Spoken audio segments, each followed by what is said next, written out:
বৈষম্যের ঠাঁই নাই, রক্তের বন্যায়।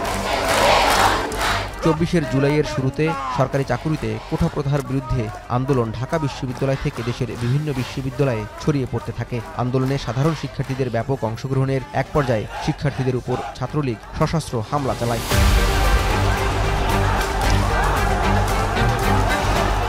15 জুলাই দিনভর ছাত্রলীগ যুবলীগের আক্রমণ ও প্রশাসনের সাঁড়াশি অভিযানের মুখে ঢাকা বিশ্ববিদ্যালয়ের সাধারণ শিক্ষার্থীরা পিছিয়ে যায়। এমন অবস্থায় আন্দোলনের ভবিষ্যৎ নিয়ে তৈরি হয় সংশয়। কিন্তু সন্ধ্যা গড়াতেই হলপাড়া থেকে ছাত্রদের প্রতিরোধ শুরু হয়, যার সূত্রপাত ঘটেছিল বিজ্ঞান অনুষদ ও চানখারপুল এলাকা থেকে। এই প্রতিরোধে সক্রিয় ভূমিকা পালন করে দুটি ছাত্র সংগঠন, ছাত্রদল ও ছাত্র শিবির। ইট পাটকা লিখে বসে অনেক ধরনের হয়েছে, ওদের হাতে অনেক অস্ত্র শস্ত্র ছিল ভাই, আমাদের হাতে শুধু ইটের টুকরা ছিল আর বুক ভরা সাহস ছিল। একটা বলবো যেখানে মাইন্ড গেম হয়েছে বিশাল। বারবার ছাত্রলীগ আমাদেরকে হামলা করতে চাচ্ছিল, এর মধ্যে আমরা ইসলাম নগর যখন নিয়ে আসি ওনাদেরকে দাওয়া দেওয়াতে ওনারা এই ছাত্রলীগরা দৌড়ে পালায় এখান থেকে। ঢাকা বিশ্ববিদ্যালয়ের শিক্ষার্থীরা অবরুদ্ধ হওয়ায় পার্শ্ববর্তী শিক্ষা প্রতিষ্ঠানগুলো থেকে ছুটে আসে শিবির ও ছাত্রদলের কর্মীরা। সেদিনকার চানখারপুল এলাকার বিভিন্ন ভিডিও বিশ্লেষণ করলে এর সত্যতা মিলে। ফুটেজ বিশ্লেষণে দেখা যায় নাহিদ আসিফের সাথে ছাত্র শিবির নেতাদের উপস্থিতি। কেন্দ্রের নির্দেশেই চানখারপুলে অবস্থান নিয়েছিলেন বলে জানান ঢাকা মহানগর দক্ষিণের এই শিবির নেতা। 15 তারিখ আমাদের গ্রুপে নির্দেশনা আসে যে শহীদুল্লাহ হলে আমাদের ছাত্র ভাইয়েরা আটকা পড়ছে, দ্রুত উদ্ধার করতে হবে।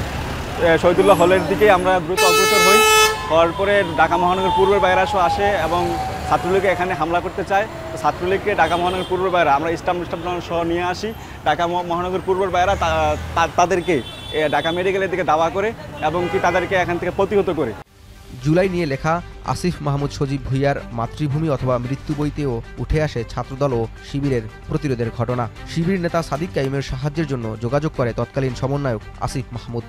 ছাত্রলীগের সন্ত্রাসীরা যখন আমাদের ভাই বোনদেরকে মেরে রক্তাক্ত করেছিল, তখন আমরা সিদ্ধান্ত নিলাম এই ছাত্রলীগের সন্ত্রাসীদেরকে আমরা ঢাকা বিশ্ববিদ্যালয়ে ক্যাম্পাস ছাড়া করব। এবং তখনই আমি আসিফ মাহমুদকে ফোন দিই, একই সাথে হাসনাত এবং মাহফুজ আলমের সাথে আমার কথা হয়। তখন তারা বুয়েটের ক্যাম্পাসে ছিল। আমি তাদেরকে প্রস্তাব দিই আমরা সন্ধ্যার দিকে চাঙ্কারপুল একত্রিত হব এবং যত লোক লাগে সেটা আমরা ম্যানেজ করব। এবং এই চাঙ্কারপুল একত্রিত হয়ে সায়েন্সের 3টা হলকে সেন্টার করে আমরা ছাত্রলীগের সন্ত্রাসীদেরকে ক্যাম্পাস ছাড়া করব। একই সময় আসিফ মাহমুদের পক্ষ থেকে যোগাযোগ করা হয় ছাত্রদল নেতা মাসুম বিল্লার সাথে। 15 তারিখ সন্ধ্যায় ধারণ করা শহীদুল্লাহ হলের সামনের এই ভিডিওতে দেখা যায় নেতাকর্মীদের ঘিরে স্লোগান দিচ্ছেন ঢাবি ছাত্রদলের এই নেতা। তার নেতৃত্বেই ঢাকা বিশ্ববিদ্যালয়ের বিজ্ঞান হল ও চানখারপুলে জড়ো হয় ছাত্রদলের কর্মীরা।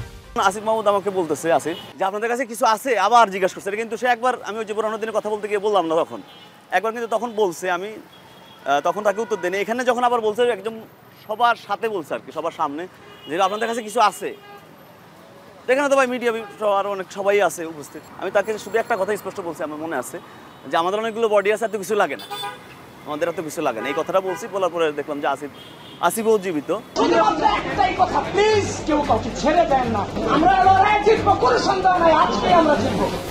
ঢাকা বিশ্ববিদ্যালয় ছাত্রদলের আরেক নেতা আবিদুল ইসলাম খানের বক্তব্যে উঠে আসে পুরো জুলাই আগস্ট জুড়ে ছাত্রদলের সক্রিয় থাকার কথা।